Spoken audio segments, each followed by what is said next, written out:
Wow. That's a lot of people up there. Tremendous. Thank you. Thank you very much. I want to just start by thanking your great governor, who 22 years, the all-time record. But he's a fantastic guy, and to be here, been my friend, and been my friend right from the beginning. We had a good chemistry together right from the beginning. So I want to thank Terry for being here, and I want to thank your Senator Joni Ernst. What a woman, what a great person, and her beautiful daughter and husband. They're someplace, I don't know where they are, but they are here, and I want to just thank them very much. You know, I've been watching these speeches at night, and boy, am I getting hit. I am getting hit, and they don't mean it, and there's a lot of lies being told, but I guess they have to do their thing. I guess they have to do their thing. But I'll say this, we had a tremendously successful convention in Cleveland. Cleveland was amazing. And they call it a bounce, but we had a bounce like very few people have a bounce. All I know is I'm leading in the polls. We're leading in all of these polls. And we're going to make America great again. But I watched last night. We're going to make America better than ever before, believe me. But I watched last night, and they're not talking about the real world. You know, they're not talking about radical Islamic terrorism. They're not talking about borders where people just pour across. They're not talking about the crime, the kind of crime that we have in this nation. They're not talking about the fact that many people in our country are making less money today in terms of real wages than they were making 18 years ago. They're not talking about that. They're not talking about the fact that our jobs are leaving our country, that our jobs are pouring into Mexico and other countries. They don't talk about that. They don't talk about all of the problems we have in our country with education, where we're ranked very, very poorly nationwide in terms of locals, in terms of education on a worldwide basis. We are ranked so poorly, and they're not talking about that. They just don't talk about it. So I'm watching as everything is hunky-dory, everything is wonderful. They're not talking about ISIS and what ISIS is doing, and our depleted military, where our military isn't being properly funded and it's being depleted, and where people leave the military at the top level, and they've said, and I've seen this, generals are leaving the military. One in particular said, we're in the worst state of readiness that we've been in since World War II, and he actually meant, I believe, much further than that. They don't talk about that. They're not talking about it. They're not talking about Obamacare. We're in Texas. They just had, going through Blue Cross Blue Shield, a 60% increase. And on November 1st, folks, you're going to see numbers that you're not going to believe, because Obamacare is a catastrophe. It is an absolute catastrophe. And you're going to have increases. Now, here's the problem. They want to make it December. We can't let that happen, because we know the numbers are going to be astronomical, record-setting numbers, increases. And it's election-changing numbers. Now, we don't want to change the election because now we're leaving, but these are election-changing numbers. And we want to have those numbers revealed prior to the election on November 8th, okay? We have to have those numbers revealed. And they will be revealed. And they will be revealed. So we're not talking about the real world. When I watch the folks, you know, they want to be optimistic. They were saying, and we did really well, and got a lot of good accolades on what my children said, what the speaker said, what I said. But, you know, the haters were saying they couldn't say too much bad. They liked the delivery, they couldn't say too much, but what they did say, and it was very strongly stated, They thought my speech was very dark. They all used that same term, very dark. And I said, actually, it wasn't dark. It was very optimistic. Because I explained the problem, and then I explained how we're going to fix it, or at least stated that we're going to fix it. I think it was a very optimistic statement. I think it was very optimistic. But I watched last night, and it was like all beautiful roses. Folks, we owe $20 trillion. It's going to be 21 trillion very, very soon. It's going to be, the numbers are astronomical. Astronomical. The numbers, you know, if interest rates ever go up, and you're going to start taking a look at this kind of a number, that's going to be a number that's going to match most of the other numbers that we have, which are so catastrophic. I mean, the only thing we have is the fact that we have low interest rates and we're not paying as much as you would normally be paying on this tremendous amount of debt. We're going to have to be very, very careful. We have a very fragile situation. Obama didn't mention that during his 8 years now, almost 8 years, our debt has doubled. He didn't mention that, doubled. So you're talking about years and years, and then in 8 years it doubled. Nobody mentions that. And when you think of it, we doubled, and yet we're cutting back from our military. We're taking away from our military at a time when we most need protection. We have to take care of our military. We have to take care of our vets, but we have to take care of our military. So they just don't mention it. And then when I talk about, as an example, NATO, the money that we spend, we pick up 73% of the cost of NATO. And I'm a fan of NATO, but there's only 5 out of the 28 countries that are paying what they're supposed to be paying. So we're taking care of vast billions of dollars. We're taking care of NATO to protect other people. In other words, we're paying to protect them. Wouldn't it be nice if other people would pay and we could, like, do things properly? And when it's reported, the press never reports it the way it is. They'll say Trump doesn't like NATO. You saw the headlines a few weeks ago. Trump doesn't like NATO, wants to end it. That's absolutely false. But I want NATO, and I want the countries, 28 countries, 28.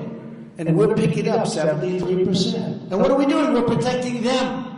We're protecting them. It's got to change. I like NATO. I guarantee you, when I get in, they're going to pay. They're going to pay. We're right now the highest taxed nation in the world, okay? Now somebody would say it's actually second. And another person said the other day, well, we actually think it's third. Okay, we're one of the highest taxed in the world, okay? We're spending a fortune. Our middle class, our middle income people are being decimated. Our corporations and our companies and our small businesses are being decimated with high taxes and, by the way, with regulations that are putting everybody out of business. They're putting everybody out of business, including the farmers. I mean, the farmers, I have a friend, he's a farmer from Iowa, and he says these regulations are impossible. And every week they have new regulations coming down. And he's a farmer, a very good guy, successful guy, loves, all he wants to do is be a farmer. He doesn't want to have dinner with me. He doesn't want to watch the debates. He just wants to be a farmer. He said the regulations are so astronomical that, you know, he just doesn't know how people do it. And that's for farmers, and that's for the mines, and it's for energy, and it's for everything. It's become like a cottage industry, putting people out of business. And you know, we're competing with other countries, and those people don't have these problems. They don't have these kind of regulations. And by the way, some regulations are good. We need safety.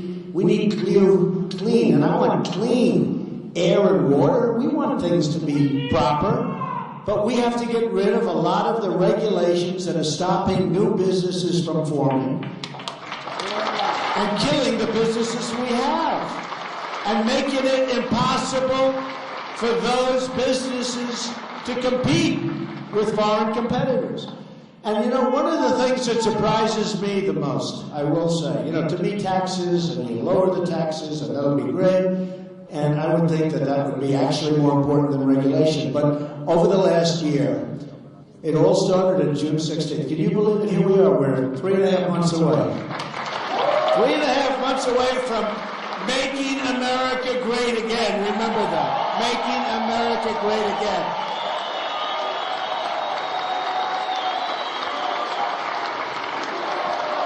Thank you. Thank you. But one of the things that most surprised me, and I met so many people with small businesses, big businesses, all kinds of businesses. But you know, if I gave them, you can only have one or the other.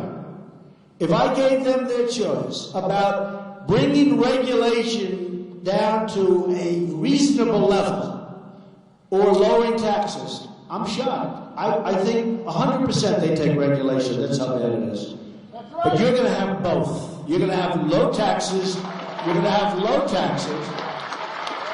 So I have the biggest tax cut of anybody that's run for the presidency, Republican or Democrat. Hillary is going to raise your taxes very substantially to pay for these programs, many of which don't make any sense whatsoever. They certainly don't make sense to you.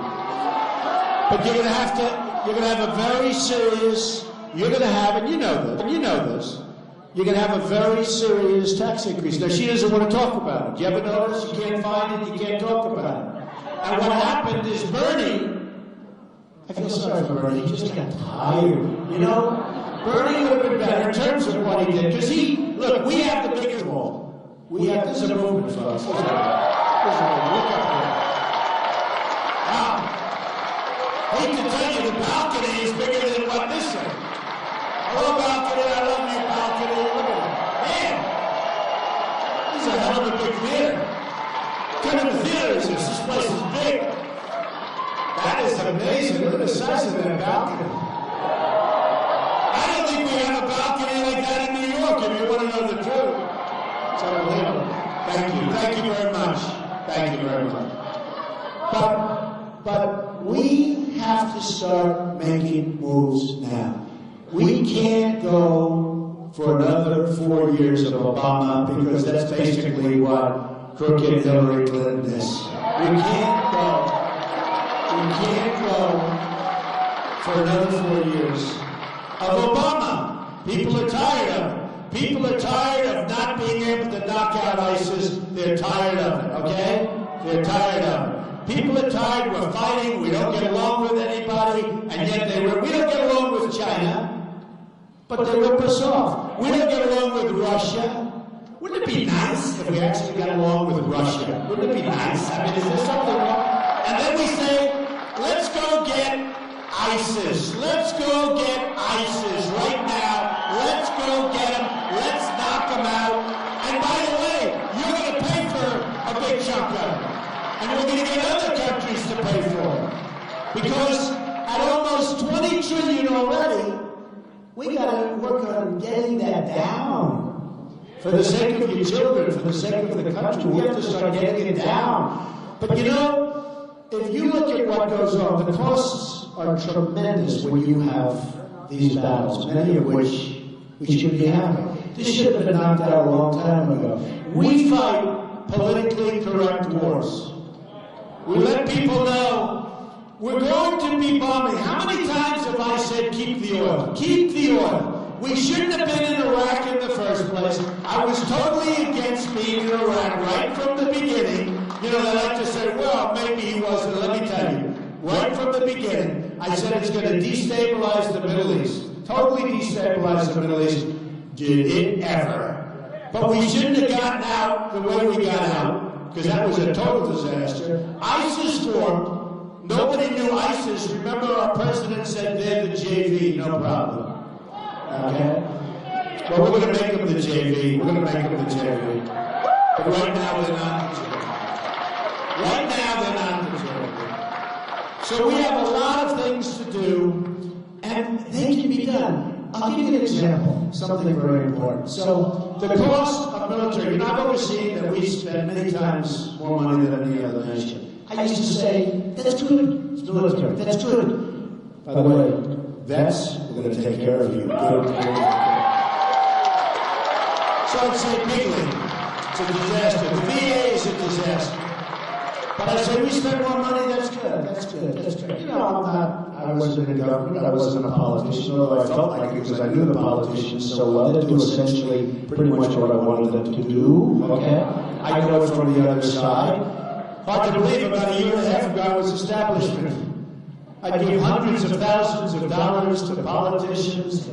It was fine, it was okay, nothing wrong, but I understand how to fix the problem. I mean, we have a real problem. We have a problem where these people are totally controlled. Hillary Clinton is totally controlled, 100%. Lock, stock, and barrel. By, she's controlled by her special interests and her lobbyists. And her contributors. I mean, they're sort of the same thing, but her contributors. And if it comes down to taking care of you and doing what's right for you, or taking care of somebody that gave her $1 million or $2 million or $5 million to one of those PACs. You know, the PACs. I guarantee you have no chance. You just have no chance. It's not going to happen. So that's the way it is. But who would have thought, when you hear all the money we spend, that we take care of Japan? A lot of people didn't know that. You know, I was with a group of very sophisticated people yesterday. And I said, seriously, now I brought it to your attention. But let's say a year ago, did you know that we protect Japan? Did you know that we protect Germany? These are behemoths. These are magnificent machines. These are great countries. They send cars from Japan. You go out to I was in Los Angeles, they have ships, the biggest ships I've ever seen, with cars. And it's like NASCAR, Brian France. Brian France owns NASCAR. I love NASCAR. So I say, they drive off those ships like NASCAR. They're coming off those ships one after another from Japan. And by the way, I'm free trade. And you do business, and you send beef. But it's hard for you to send the beef, because they don't always want the beef. When I'm president, they're going to want your beef. Okay? They're going to want everything to be sent. They're going to want everything to be sent. Right now, they send it back. They don't want it. You want to see an imbalance on budgets, and you want to see a trade imbalance. I mean, it's this war versus that ceiling. You send beef, and guess what? They send cars by the millions. Folks, we're going to balance things out. We're going to have everything open, but we have to be treated with respect. We have to be treated right. But when anybody, you're going to make a lot more money, and it's going to be fair.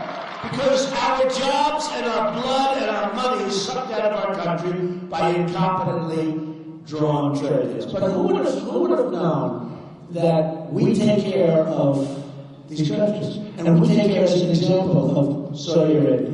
Saudi Arabia has nothing but money. If we wanted Saudi Arabia, they wouldn't be there for a month. You know what take them over? Iran. Because we made Iran. You know, Iran was a struggling country. It was getting nowhere. Every year they were fighting with Iraq when Iraq was strong before we decimated that country. So they were fighting. And they'd fight. 10 feet, 4 years, 5 years. Gas would be dropped by Saddam Hussein. Everybody would complain. They'd stop fighting for a little while, they'd rest, and then they'd go back to fighting. Okay, this is what they did. But they balanced each other out. So we decimated. Now what we've done with this Iran deal is made Iran a power. So we're giving them $150 billion. I would have never done that. I would have said, sorry folks, we don't have the money. Sorry. Don't have the money. No problem. We don't have it. And I would have said before we started the negotiation, I would have said to them, listen, before we start, you got to let our hostages go. Not up yet. And the Persians, they're great negotiators. They would have said no, 100%. They would have said, no way. I would have said, you got to do it. Look, your country doesn't care, and our country does. Looks bad. We can't have a negotiation when you're holding the hostages. So they would have said no. To which I would have walked. I would have left the room. I would have said, bye-bye, enjoy yourself, bye-bye. And I guarantee you the plane doesn't arrive back in the United States before it has to turn around and go back. And they would say, absolutely, because what I would have done is I would have said, let's double up the sanctions. As soon as I double up the sanctions, you don't even arrive back. You just go right around and now you start the negotiation. Second thing I would have told them, before we start, sorry, we can't give you the 150 billion back. They would have gone nuts, right? My father told me, he said, son, you're too tough, you're too rough. You gotta take the lumps back. I tell this to people like this. My father was a great guy. He was a tough guy, but he was good, and he had a great heart. Great heart. But he was a good negotiator. He'd say, you're too tough. You gotta take the lumps back. So, let's say I didn't have Fred Trump as a father. Let's say I had another father, but he wasn't into, negotiation and business. So I would have walked in with my personality. I would have said, we're not giving you back the 150 billion, you're not getting it. Do you understand? And they would have said, the same thing back to me. And you never get together. I mean, it would take a hell of a long time for them to have recovered. Now, a little bit different. Because of Fred. Take the lumps down. I would have said, fellas, sadly it is all fellas, I hate to tell the women, they haven't figured out that the women are smarter than the men, so they haven't figured that out. They will in about 100 years. No, in about 150 years. In 150 years, they will figure that out. I would have said, fellas, look, got a problem. We owe almost $20 trillion. We want to give you the money back so badly. Oh, you have no idea how bad I want to go. I can't sleep at night wanting you to give that money back. But we don't have it. It's not there. It's not there. So we're not going to be able to give you back the $150 billion. And they're going to say, no way, we're going to leave, they're going to call us back. So now we have our prisoners and we have 150. So easy. So easy. So easy. But instead of that, we've made them a power, a tremendous power. So without us, Saudi Arabia would be gone. We're fighting in Yemen. And who are we fighting in Yemen? We're fighting Iran. We're fighting people we just made this horrible deal with.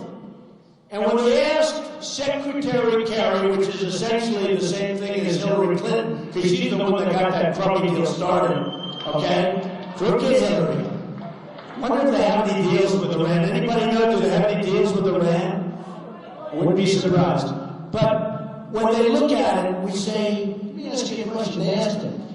We're fighting in Yemen, and we're fighting Iran. So, just out of curiosity, why didn't you sell that as part of the deal? You get around 150 million, you're doing all those things, you're embarrassing us, where you take our 10 sailors, remember that? And the only reason we didn't get them and didn't have more of a problem, I mean, we had a big problem, embarrassed us, they humiliated our country. But the only reason they didn't keep them is because we hadn't paid the money yet.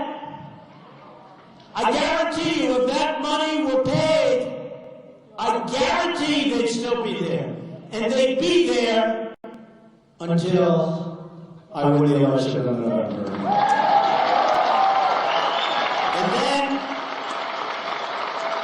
even though we don't take office till January, middle of January. Oh, I look forward to that. But even though we don't, on November 9th, they all come home. They all come home. Because we're not going to play games. We're not going to play games. We're not going to play games. And they'll all come. They'll all be back. They'll all be back. That was a terrible humiliation. Now, just by luck, had that money been paid, but it hadn't been paid yet. A lot of the money. They were, these are not stupid people. Let's not hold the 10 sailors and they're not going to give us back the start of $150 billion. No, we want our money. Okay, so they humiliated us. They humiliated the sailors and ruined their lives, by the way. You saw what happened. They ruined their lives. And that stuff's not going to happen with us. It's not going to happen. It's not going to happen. And these are our friends. You know, they sign a thing, and Terry, who falls off his bicycle during a race, breaks his leg in the middle of this negotiation. He walks in, he misses a long time, and then he walks in with crutches, and they're looking up and they're saying, do you believe these people? They're even saying, what the hell ever happened to the United States? Here's our negotiator. This is our chief negotiator. And I promise you, 100% I pledge that I will never enter a bicycle race during an important negotiation. I promise.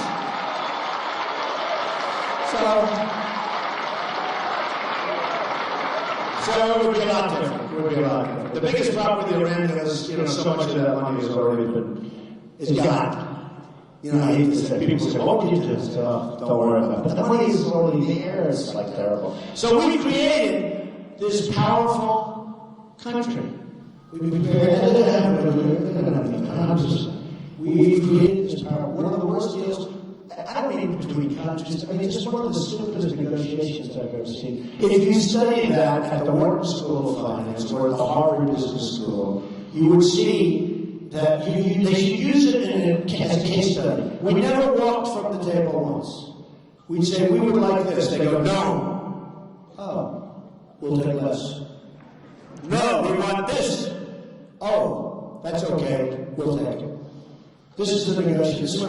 And did you ever see a negotiation last so long? It never ended. You know, in all fairness, we're not sending rockets to the moon. The thing never ended. They go back and forth for years. And the bottom line is, we got fleeced. Now, when you have people that you're negotiating with, and the deal isn't even signed, it's not even done yet, and you see in the cities, in Iran, in Tehran, you see them dancing in the streets and burning the American flags and calling them stupid. Wouldn't you say that's an indication we're not making such a good deal? You know? That had no impact. That had no impact. Honestly. That had no impact on our country. That had no impact on President Obama. Had no impact. So anyway, that's one of the things. So you have Saudi Arabia that we protect. Now Saudi Arabia's in trouble because we don't protect them, right? It's got to be, you know, with Yemen, because Yemen has one thing that they really want, it's called a long border. They want the oil! And Iran wants that long, beautiful border. They don't want Yemen, they want that long, beautiful border to Saudi Arabia. Okay. So, we protect Saudi Arabia. How about this? We have military bases in order to protect them. They were making $1 billion a day when the oil was out. Now they're making less, but they're making a fortune. But they were making $1 billion a day. They have nothing but money. I'm not knocking anything, but they have nothing but money. So we're protecting them. And we have military bases. How about this? We pay rent. We pay rent. Who's the genius that we pay rent? To protect them, we're paying rent. And they don't know rent. How stupid are we? How stupid are we? You think Hillary Clinton is going to understand this stuff? She's not going to, because it's not instinctual. And even if she did, the people that fund the campaigns, will say you can't do that. They gave you a tremendous amount of money for your presidential run, and you can't do that. And she'll say, you're right, I can't do that. Now here's the story. I funded my primaries. I'm funding millions of dollars in the general.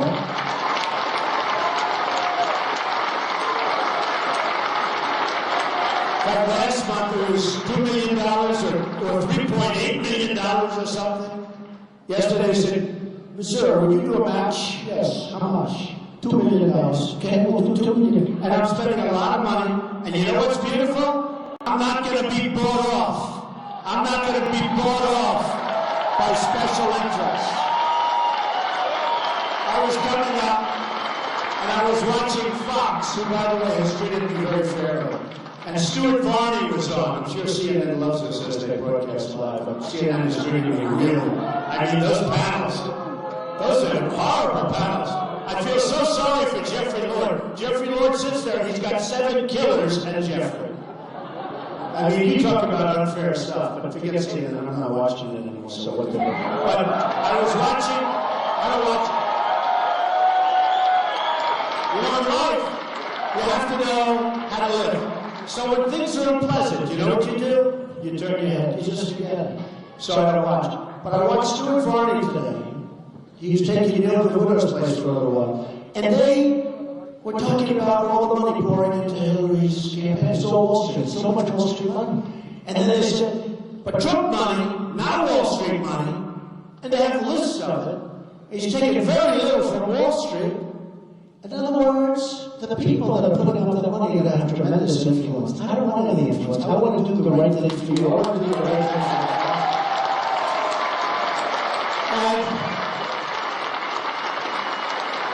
And we're raising a lot of money for the Republican Party, for the Republican National Committee. Reince Priebus is doing a great job. I got to tell you, folks, he's doing a great job. He is doing great. But we're raising a lot of money, and they're building ground games and everything else, and I'm putting up a lot of money, but I'm bringing a lot of money into the party. But part of the beauty of the money is that we're also out raising the small donations. And last month, I think it was $27 million, and we only started. You know, you heard in May, they were saying, Donald Trump has raised no money. Yeah, because I've been putting up money myself. But then we started our campaign, because I wanted to start on my birthday, so it was June 14th. June 14th, flag day. But anyway. And so we started, and people were giving contributions. I was putting up a lot of money, and I continue to put up. I think it was 3.8 last month. Be a lot of money. I want to put up a lot of money. It's worth it. Who the hell cares? You know, it was very good. I thought I put up $2 million last month. And they said it was actually 3.8. I said, that's okay, who cares? Because it's pretty good when it doesn't matter. But you know what? You know what? What I want to do is we have a movement going on, the likes of which they've never seen in this country, and maybe anywhere, where Bill O'Reilly, smart guy, tough guy, Bill O'Reilly said, it's the single greatest political phenomenon he's ever seen. It's vacant. You've said it, many people have said it. Many of the pundits have said, Trump will never run. Then I ran. They said, oh, he was running. Then we opened, remember the first month, 6%. Now, what they didn't realize, I only had, I think, 7 days, so 6% wasn't there. Then it went from 6 to 12, from 12 to 18, and every time it went up. And don't forget, we had 17 people. A lot of people. It's the biggest deal ever. But it went up. It went from 6 to 12 to 18. Then it went to 20, 24, 28, and every time, every week they say, well, 6%, that's his ceiling. That'll be his ceiling. He won't go any higher than 6. You know, these are guys that get paid probably $500,000 to sit there and tell people to go fight in Iraq. They got it all so wrong. Okay, they got it all so wrong. So it goes to 6, and then what happens is they say it's 6. Then I go to 12, and they say, you know, he went up to 12. You can see the guys can't breathe. He went up to, I don't know. They go up. They're all sitting there. They're all sweating. He went up to 12. Well, that's the ceiling. Definitely, there's no way he goes more than that. Now it goes to 18. Oh, man. This is brutal. But that's the ceiling. There's no way he can go higher than that. Don't forget, that's 18 with 17 people. That's a lot. Next month it goes to 22, 24, 28. And every time they say that's the ceiling. Then it got to 32, and they said, man, you know they want to say a horrible word. Like, but they didn't want to. You know they want to. And the funny thing was, and then, I mean, from like the third or fourth week on, we were number one. We ran right through. We ran the string. It was such a beautiful thing to watch, one after another after another. You know, talented people. And now we have one left. And in theory it should be the easiest, but it's a rigged system. It's a totally rigged system. The elections are rigged. It's a totally rigged system. And I mean, there are communities, you hear what goes on.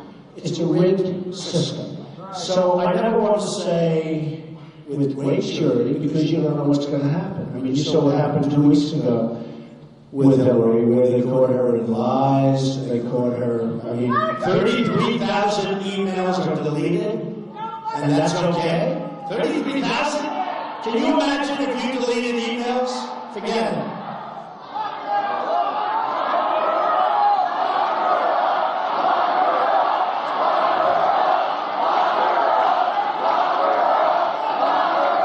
Let's beat her on November 8th, that would be. But it is. It's a racist. And I think I used that word first. I used it a long time ago. I was talking about my partners because I won Louisiana, and all of a sudden I noticed my delegates. I won. And I was starting to get less. I said, what's going on here? I just won. What do I know? You know, I'm new to politics. I'm winning these states. And I'm having delegates, and I'm getting less than people I beat. And I realized after about 2 seconds, because I'm like a smart person, I said, hey, wait a minute. This is rigged. This is rigged. This isn't meant for me. This is a rigged deal. And then I started getting very tough and very mean and very nasty, and I started exposing it that it's a rigged system, and Bernie's system was rigged with the superdelegates, and it was rigged. But Bernie got so tired, he just wants to, you know what he's doing? He's going home, he's sleeping. He just wants to go home. I was going to say it before. What Bernie should have done, instead of selling out to the devil, which is what he did, Bernie should have quietly let everything happen, have his protests. He'll lose, have his protests, go home. He would have gone home a hero.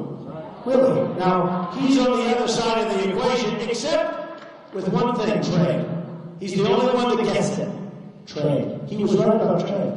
And he and I were right about that. The difference is I can do something, I'm going to make phenomenal deals. He can't do that. He won't do it. It's not his fault. But he was right about trade. He's saying our country is getting ripped off in trade, our jobs are being taken away, we're losing our companies, all that stuff. Okay, he was right about that. So Bernie was right. But Bernie got tired, and he made a deal. And I was so surprised to see that he made that deal. Because his legacy would have been much stronger had he not made that deal. Had he gone in and said, I'm sorry, I can't do that. Then they picked Tim Kaine from Virginia, who really is like the wrong guy for Bernie. And I would say, you know, I don't care. I mean, he said a lot of things about me. I never met the guy. Donald's this, he's that, Someday he'll meet me and he'll tell me. I mean, the things that were said about me. I mean, should I go through some of the names? You know what I wanted to do? I wanted to hit a couple of those speakers so hard. I would have hit them. No. I was going to hit them, so I was all set. And then I got a call from a highly respected governor. How's it going, Donald? I said, well, it's going good, but they were saying, man, things about me. I'm going to hit them so hard. I was going to hit one guy in particular, a very little guy. I was going to hit this guy so hard, his head would spin, he wouldn't know what the hell happened. And he came out of nowhere. They made deals with me. Would you help me with this? Would you make this deal and solve the problem? I solved the problem. I do a great job. I was going to hit a number of those speakers so hard, their heads would spin, they'd never recover. And that's what I did with a lot. That's why I still don't have certain people endorsing me. They still haven't recovered, okay? You know? Most of them are. I'll tell you, we have great endorsers. Ben Carson is a phenomenal guy. He endorsed me. We love Ben. Chris Christie, great. Marco Rubio endorsed. And Marco's doing well in Florida. Marco's, by the way, doing very well in Florida. And we're leading in the state of Florida, big league. But Marco's doing great. And Marco endorsed. But some of them hit so hard they have not, you know, just. And that's sort of, even though they signed a pledge. They signed a pledge saying, you will, if you sign this pledge, you will endorse candidate of the party, whoever wins, and a number of them did it. Okay. So when I'm getting hit, he goes, should I hit these people? No. But so here's what happened. So this very, very great governor, like your governor is a great governor, this very great guy's a friend of mine. How's it going? I said, man, I've been hit. These people are hitting me. I'm going to go, and I was all set. I was going to go, and I was going to talk about each individual one of them. I was going to say that de Blasio is the worst mayor in the history of the city, but I will say, oh, he's a terrible mayor. Probably won't be there too long because he's got problems like you wouldn't believe. But he's a terrible mayor. But I was going to say that, but now I won't say it. But I was going to talk about other people so viciously because I have so many things to say. And he goes, what are you doing? I said, what are you talking about? He said, don't hit there. Don't hit down. You have one person to beat. It's Hillary, Clinton. One person. Hillary Clinton. He said, I said, but I really want to, I don't like what they're saying because a lot of it's lies. Not all of it, but a lot of it's lies. Some of it's true. I said, I just really, it makes me feel good. He said, Donald, you're my friend. You've done something nobody's ever done. Finish it off. Focus on Hillary Clinton. She's crooked as hell. She's going to do a terrible job. It's 4 more years of Obama. Don't worry about all these people that want to get up and want to get in the spotlight for 5 minutes. And then they're going to go home and nobody's going to care about it anymore. Just go out and hit Hillary Clinton properly and win the election in November. And he's a very successful politician. And I said to him, you're right. But every once in a while I still wake up and say, someday. I want to tell you, so I had a great experience in Iowa. I was, the first place. I spent a lot of time here. I love the people. I have so many friends in the audience, including the governor and including Joni and now her family. And by the way, Joni's going places. Joni is somebody that's very formidable. She's very, very formidable. You got a good one. But I'll tell you what. We're going to go out and we're going to do such a good job. And I started here, and it was a beautiful thing. I knew this was fields. I love, I'm one of John Deere's largest buyers. I buy millions of dollars. I like John Deere. I'm not going the Japan route. I'm not going the Komatsu route. And sometimes it's tough, what they do with the yen and what they do with their currency and stuff. But I'll tell you, John Deere's a great company, and I buy a lot of John Deere stuff. A lot. We buy it. But what I want to do, and when I came here, I learned about politics, actually, from being in Iowa, with the caucus system. I'm not in love with the caucus system, by the way, I have to tell you. No insult. One thing I have to say before, a lot of people say, we hear they're moving Iowa to the back of the pack. Not going to happen, folks. 100% not going to happen. Because I'll be in charge if I win, and that's not happening. I don't know what the hell's going to happen if I don't win, but they're talking about that, and I say it's never going to happen. There's a beautiful tradition. Iowa, New Hampshire. There's something beautiful about it. It's going to stay that way. That goes for New Hampshire, too. But I got to the caucus system, and did really well. I said, there's no way we can lose. And what happened is that people walked through the doors, and another group started talking to the people, talking, and they voted for somebody else instead of me. I said, yeah, that was amazing. That was my first thing in politics. I said, this is a dirty business. And I came in second. Now, second out of 17 is not bad. And actually, Marco, again, good guy, he came in third. And they said, a new star is born. Marco Rubio, unbelievable. The job he's done, unbelievable. Donald Trump had a massive defeat. That's the first time I ever did this, right? Donald Trump's second place was a massive defeat. I don't know, will he be able to make it? Will he drop out? Now, Marco was third, and they said, a star is born. I said, wait a minute, I came in second, he came in third. That doesn't matter. This politics is a tough business, I'll tell you. Dirty business. But it was the caucus system, because people would go in, and the other group did a great job. They had a lot of people in there. And they did a good job. They convinced people. They said, no, Donald doesn't believe this, he believes in this. Really? I didn't know that. I'll vote for you. It's a crazy world. But I learned a lot from Iowa. And because I really did well in Iowa, in all fairness. I did come in second. How many people were there? 17 by that time? But I came in second. And a close second. And I then went to New Hampshire. And I did much better because of Iowa. I won New Hampshire in a landslide.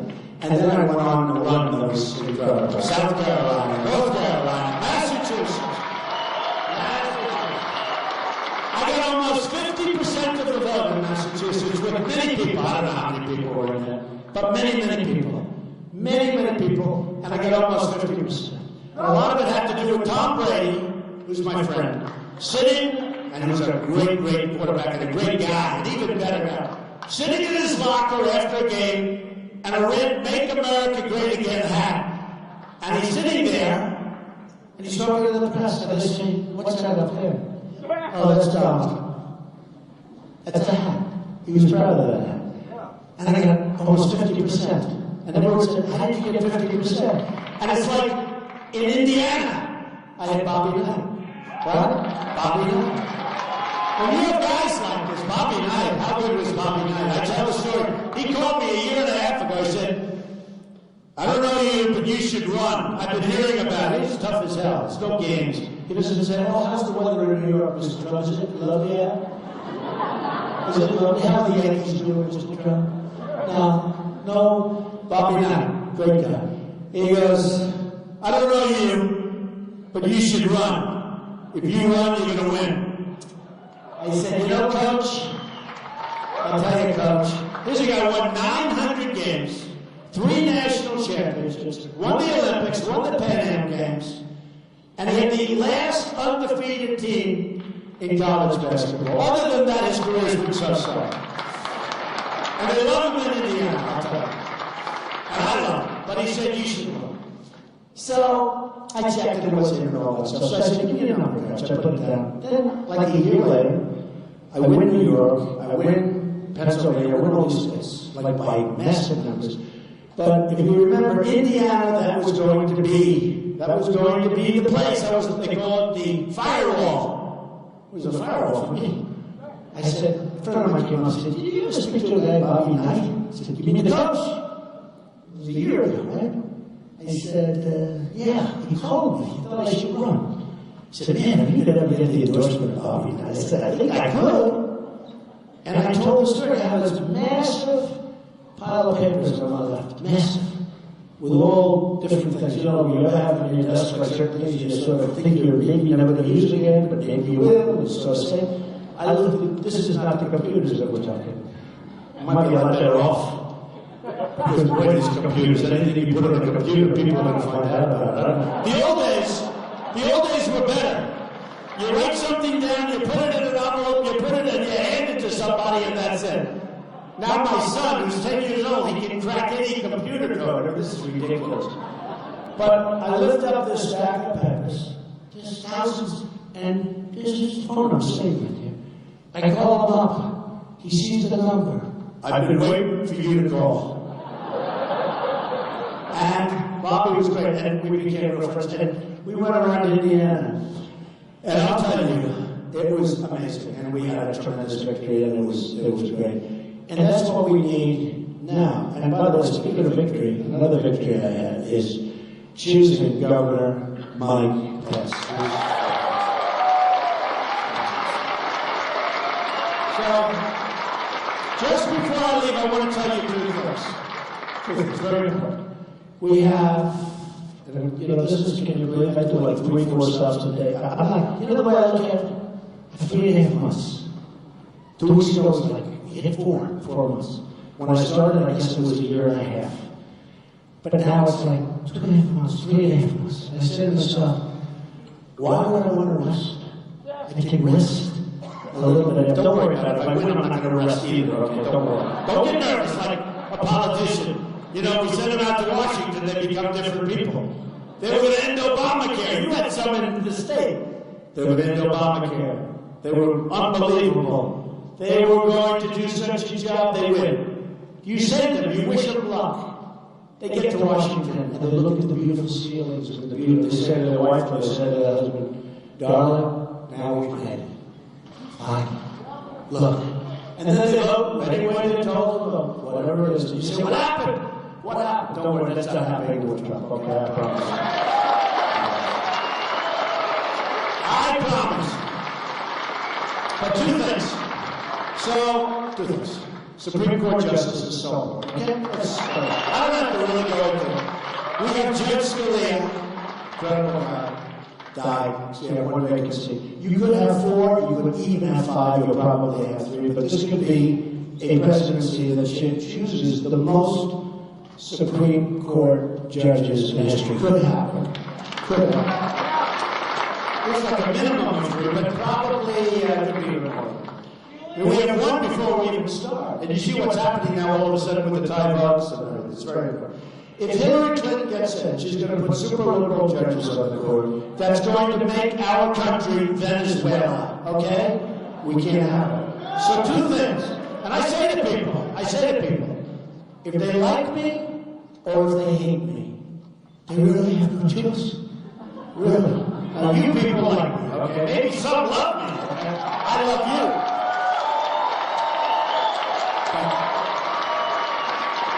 But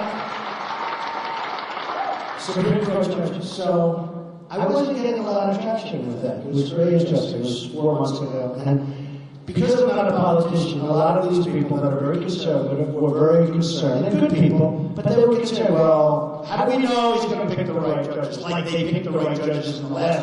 If you take a look at some of the judges that were picked, believe me, I could have done better. You know what I'm talking about. I mean, look at 2 or 3 of the judges that were put on that were going to be conservative. They turned out to be not so conservative. Okay.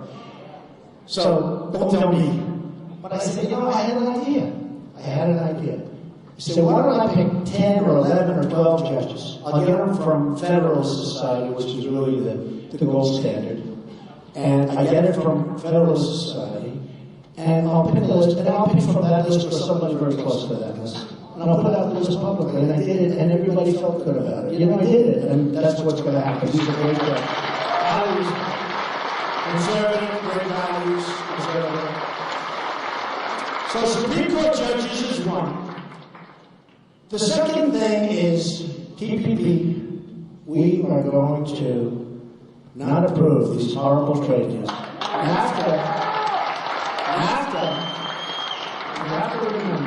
NAFTA was signed by Bill Clinton. NAFTA is probably the worst economic trade deal in the history of the world, not this country. The history of the world. You go to New England, you go to Pennsylvania, you go to New York State, upstate New York, it's like a ghost town. You go to so many different places, and I've been to all of them because I've been traveling. I know I love this country. I've gotten to know this country so well. You see factories, you see buildings that you can just envision 25 years ago. The activity, the people, the employment, the love, the whole thing. They're crumbling. They're coming down just from wind and water. They're just pouring down. They're all over the place. Thousands of businesses, millions of jobs, signed by Bill Clinton. So now there's another thing they want to do. TPP, Trans-Pacific Partnership. Hillary Clinton called it the gold standard. But she called it the gold standard recently. And then she saw me talking about it. And I said it's a disaster. Too many countries. 5,000 pages, 5,000 pages, and I guarantee you we're the only country that nobody's ever read it. Like Obamacare. Thousands of pages, they went to Congress, nobody read it. It's a disaster. Nobody read it. And nobody read TPP. And I always said a lot of things that I talked about. It doesn't cover currency manipulation, which is the number 1 tool in all fairness. And it doesn't cover lots of other things. Plus, it's just complicated. We have all of these countries. If you see the lines, you're going to see the lines. Being, boom, ba. It doesn't work. I want to make deals with individual countries. One deal, the United States. One deal, the United States. One deal, the United States. One deal, the United States. And if they misbehave, we say, we give you your 30-day notice. This is a 30-day notice that we're canceling the deal. And you know what they're going to do? They're going to start behaving.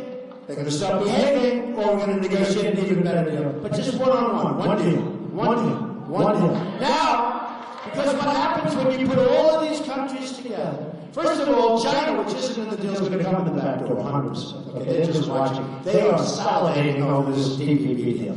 But they're going to come in the back door. So, I don't want to do nice, simple deals, beautiful. And also, some countries that haven't been so good to us are part of the deal. So, it was right. Good community, that was right. Good timing. But you know what? Nice and simple. And if for some reason they misbehave, or they don't treat us right, or they think we're not so smart, they do lots of bad things, we say, 30-day notice, we give 30 days, why not? Sounds good, right? 30-day notice, your deal's terminated. We can't terminate it anymore, because it's so complicated. And we have bad countries going in to this massive pot. We have good countries. And the bad benefit by the good. I don't want that. I don't want that. So it's nice and simple. So anyway, Hillary Clinton heard me talking about it. And all of a sudden she announced, she said, I can't win the debate with that. I'm going to lose. So she announced that she's no longer in favor of TPP. She's against it. Okay. Except she had a problem. Because her vice presidential pick is totally unfair. That's not the biggest problem. The big problem is Terry McAuliffe, who is the governor of Virginia, said, and there's nobody closer to Hillary Clinton, including Bill Clinton, than Terry McAuliffe. And Terry McAuliffe said 2 days ago, although he was thrilled to hear this, don't worry, she'll approve TPP. That's what's going to happen. She'll find a couple of little words, they'll change them, and they'll approve. This is what you're dealing with, folks. It will be approved. I hope you don't have to get to watch, because that means that we as a movement are gone. And this country is going to be a mess, maybe forever. Maybe forever. But what happened is he came out and he said, don't worry about it. I don't know, maybe it was a small group, maybe he was winking to him and saying what's going to really happen. But that's what's going to happen. She'll change a comma. So you take that comma out, put it over here. Okay, the deal is like made it a better deal.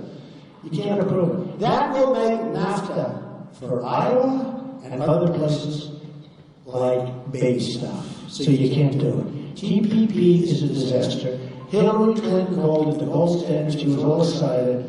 And then she decided not to go against it, okay? She will approve that deal as sure as you're standing or sitting here. Thank you for all standing. You have all these seats and you're not even sitting. Hey, how many people get a standing, like the whole thing you're standing? I mean, and they don't even have a musical instrument. No instrument, right?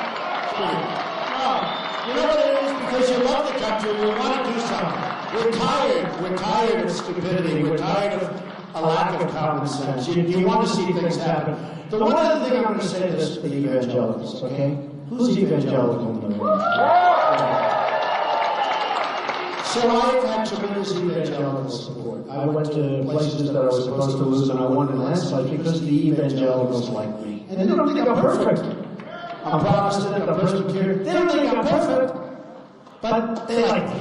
You know what they said? He may not be perfect, but he's going to get the job done. Okay, that's pretty good. Jerry Falwell Jr. He's a great story. He's a phenomenal guy at Liberty University, and he endorsed me, and he was great. And he told the story of his father. And his father had a pastor, Jimmy Carter, and Ronald Reagan. Jimmy Carter was a professional. Taught Sunday school, knew the Bible every which way, everything was perfect. Ronald Reagan had a divorce, and he had other things. The father endorsed Ronald Reagan. He said, I just, because I just have to do this. And he did a lot of heat, and then later on, they gave him a lot of praise, okay? He did a very good job. But here's what's going to happen. The evangelicals have been amazing. And I had 50 pastors and ministers and rabbis in my office numerous times. And they're so supportive. And these are tremendous men and women. Very, very strong. Tremendously powerful speakers. Great speakers. Some of the biggest in the world, some of the best. I'm a big fan of Billy Graham and Franklin Graham's son. Pastor Jeffers has been amazing. Pastor Jeffers, he's the one. Pastor Jeffers gets on television And he said, Donald Trump may not be perfect, but I'll tell you, he's our not perfect. And I said, I think that's good. But anyway, so I had like this tremendous group of people. And I had 50 of them in this big conference room in my office at Trump Tower. And they were all incredible. And they were praying and talking. And then I said, well, I'd love to get your endorsement. They go, what? I said, I mean, you love me. I can see. I get it. Well, we can't do that. I said, how is that possible? And they didn't even know because they got so used to this. Their voice has been taken away. Religion's voice has been taken away. And it was taken away by Lyndon Johnson in the 1970s because of a dispute he had, I think, with the church. And this was his way of silencing the church. He was a powerful guy, smart as heck, powerful guy. And it's sad. And somehow he got it through. And the evangelicals and other religions didn't do anything about it. And it's sad, it's sad, it's sad. So anyway, I said to them, I'd love to have some help. And they said, well, if we do that, we could lose our tax-exempt status. I said, whoa, that's big league. You're kidding. They said, no, it's very serious. And we would lose our tax-exempt status. And I thought about it for a while. And they didn't bring it up to me, I brought it up to them. They sort of got used to it. In other words, they got used to it. But what it did is it took away their voice of great people, And I said to them, you know what, I had another meeting. I said, you know what, I've never been so moved by words of great people that don't really have the right to use those words. And I said, basically, and I pointed down 30 stories below, and I said, so basically those people walking up and down the street have more power than you do, because you're not allowed to use your voice, because you're restricted from using your voice. And I said that if I win, and if I become president of the United States, we're going to get rid of that Johnson Amendment, and we're going to let the evangelicals, we're going to let Jewish people, we're going to let Catholics, we're going to let people have their voice. And I really believe that's one of the reasons that religion in this country is going in the wrong direction, I have to say. And they said to me after that, they said, you know, it's amazing. We've been looking at this for years, but we never think about it. We don't, and it's like they got used to it. Like, it's just like something they wouldn't have brought up. But I brought it up because I couldn't understand how these incredible people, with these this incredible power in a sense, how they were so timid outside. And they're not going to be timid anymore. And that's what's happening to religion. And that's one of the reasons that it is heading in the wrong direction. These are amazing people. And I, for one, want to hear their voice out there. And if they want to become active, that's a good thing, not a bad thing. We're going to get rid of the Johnson Amendment. It's in our platform. I got it put in the platform of the Republican Party. It's in the platform of the Republican Party. And we're going to do it. And I'm very excited about it. I figure that's one way I'm getting to heaven. I figure that's one way. That was a mosquito, by the way. I don't like mosquitoes. That's the second time that's happened to me. That was a mosquito flying over my head. I said, I'm getting that mosquito out of here. But we are going to get rid of that. And I'll tell you, evangelicals, Catholics, Jews, Muslims, everybody. This is going to be a very important election for you. This is going to be the most important election in a true sense. Because your great respected people are now going to be able to speak. And I will tell you, once they do that, you're going to see a very much different country in terms of religion and in terms of spirit. And I think it's very important. So you have to get out of it. Thank you. Thank you very much. I love Iowa. It's the beginning. And on November 8th, get out and vote. We're going to start winning again. Thank you very much, everybody. Thank you. Thank you. Thank you. Thank you. Thank you, everybody.